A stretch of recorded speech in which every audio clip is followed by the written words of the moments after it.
Halos 200 ebidensyang sinumite ng prosekusyon laban kay dating Pangulong Rodrigo Duterte sa International Criminal Court o ICC. At live mula sa The Hague, Netherlands, nasa frontline balitang yan si Jovi Francisco. Jovi, anong naging reaksyon ng kampo ni dating Pangulong Duterte?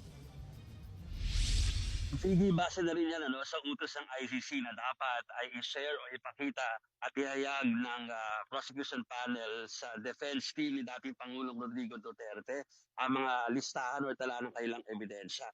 Wala pa tayo ng reaksyon mula doon sa panel na dumedepensa para sa dating Pangulo dahil sila ay binubuo pa lamang. So para sa iba pa mga detalye, na ito ang report. Kahit ibang opinyon ng dating Pangulong Rodrigo Duterte sa kaso kinakaharap niya sa International Criminal Court, tuluyan ng gumugulong ang proceeding sa kasong Crimes Against Humanity. Ilang araw matapos maglabas ng deadline ng ICC Pretrial Chamber 1 sa prosecution at defense teams para magsumite ang mga ito ng ebidensya at mga witness, nag-post ng update ang ICC sa kanilang website. Lumalabas na nagsumite na ang prosecution team ng 181 items na may tuturing na ebidensya. Confidential ang mga ito. Sa Abril ang deadline para magsumite ng mga ebidensya ang dalawang panig.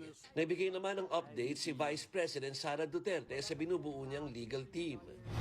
Hindi pa mabuo yung team kasi we're waiting for papers for other lawyers. Wala pa pong Filipino lawyers ngayon. Yun ay ginagawaan pa ng Turkish. Sa ngayon, tanging ang British-Israeli lawyer na si Nicholas Kaufman pa lang ang kumpirmado. Una nang sinabi ni Kaufman na tiwala siyang mababasura ang kaso ni Duterte sa ICC. Diyan naman sa Pilipinas, naniniwala ang mga anak ng dating Pangulo na hindi pa moot and academic ang mga petisyon nila sa Korte Suprema para maibalik sa bansa ang kanilang ama.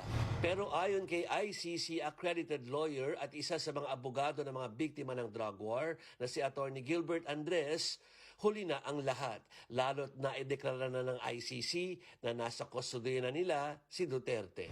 Ayon din sa isa sa mga abogado ng EJK victims na si ICC Assistant to Counsel Attorney Cristina Conti, gayahin na lamang ng magkakapatid si VP Sara mag-move on at harapin ang paghahanda sa kaso ng kanilang ama.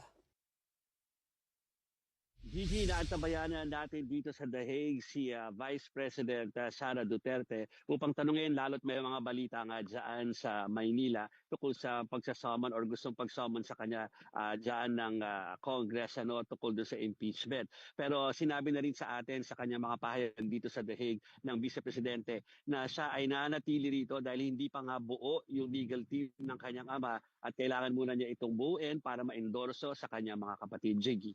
Maraming salamat, Jovi Francisco, live mula sa The Hague, Netherlands.